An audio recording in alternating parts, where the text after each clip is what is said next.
उत्तर प्रदेश में परफ्यूम कारोबारी पीयूष जैन के घर छापेमारी के बाद मिले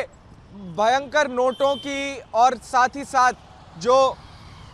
सैंडलवुड यानी कि चंदन और बड़ी जो छापेमारी के बाद जो रिकवरीज हुई, उसके बाद इनकम टैक्स डिपार्टमेंट जो है, आयकर विभाग, उसकी जो एक्शन है वो काफ़ी तेज़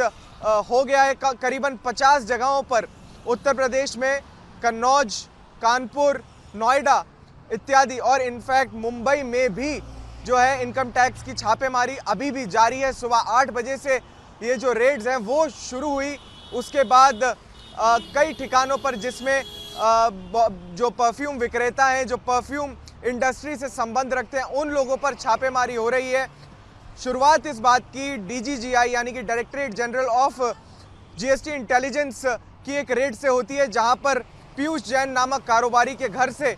बहुत ज़्यादा अमाउंट में कैश रिकवर हुआ। साथ ही साथ गोल्ड बार्स यानी कि सोने के जो बार्स हैं, बिस्किट हैं, वो रिकवर हुए और भी बहुत सी बड़ी और महत्वपूर्ण चीज़ें जो है उनके घर से निकली। उसके बाद उनके इंटरोगेशन में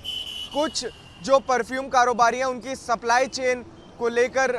सवालात उनसे किए गए, जिससे कुछ इनपुट्स डीजीजीआई को मिले जो उन्होंने आईटी डिपार्टमेंट यानी कि आयकर विभाग के साथ साझा किए, जिसके बाद आज 50 से ज़्यादा लोकेशंस पर ये छापेमारी चल रही है। साथ ही साथ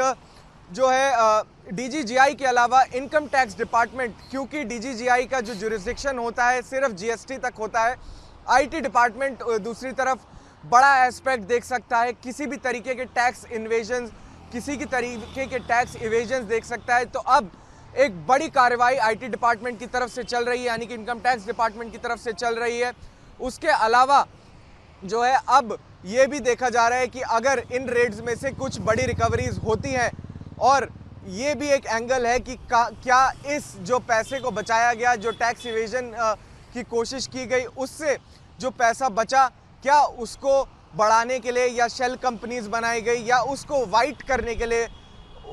इसमें ईडी भी अब घुस सकता है। हालांकि अभी जो प्रेडिकेट ऑफेंस है यानी कि जो मूल जो एविडेंस है वो पहले खंगाला जाएगा, देखा जाएगा कि क्या कोई मूल ऑफेंस है जो बनता है, उसके बाद ही किसी बड़ी एजेंसी यानी कि ईडी, डीआरआई वो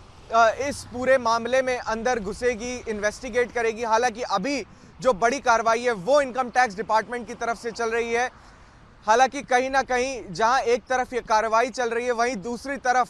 इस कार्रवाई को जो चुनावी मैदान है उसमें उतार दिया गया है। समाजवादी पार्टी साफ तौर पर बीजेपी पर निशाना साध रही है, कह रही है कि ये सिर्फ चुनावी माहौल या चुनावी डर की वजह से बीजेपी की तरफ से सेंट्रल एजेंसीज यानी कि इनकम टैक्स डिपार्टमेंट, डीजीजीआई का इस्तेमाल कर रही है बीजेपी, ताकि जो समाजवादी पार्टी है और जो बाकी ऑपोजिशन है उसको क्षति पहुंचा सके। हालांकि बीजेपी भी इसको पूरी तरीके से काउंटर कर रही है और कहीं ना कहीं कह रही है कि जो समाजवादी पार्टी है उनके संबंधित जो नेता है, क्योंकि अगर आपको बता दें तो पीयूष जैन के अलावा जिन लोगों पर यह कार्रवाई हो रही है उनमें एक समाजवादी पार्टी के एमएलसी हैं, साथ ही साथ और भी लोग बड़े नाम जो परफ्यूम इंडस्ट्री यानी कि इत्र संबंधित जो इंडस्ट्री है उसके सामने आ रहे हैं। हालांकि सबसे बड़ी चीज़ जो देखने वाली होगी कि क्या इन जो ये मैसिव जो मल्टी सिटी रेड्स जिन्हें हम कहते हैं वो जो चल रही हैं उनसे क्या रिकवरीज होती है और आगे क्या ऑफेंस इसमें बनकर आता है। अनन्य भटनागर, रिपब्लिक भारत के लिए नई दिल्ली से वीडियो जर्नलिस्ट विवेक के साथ।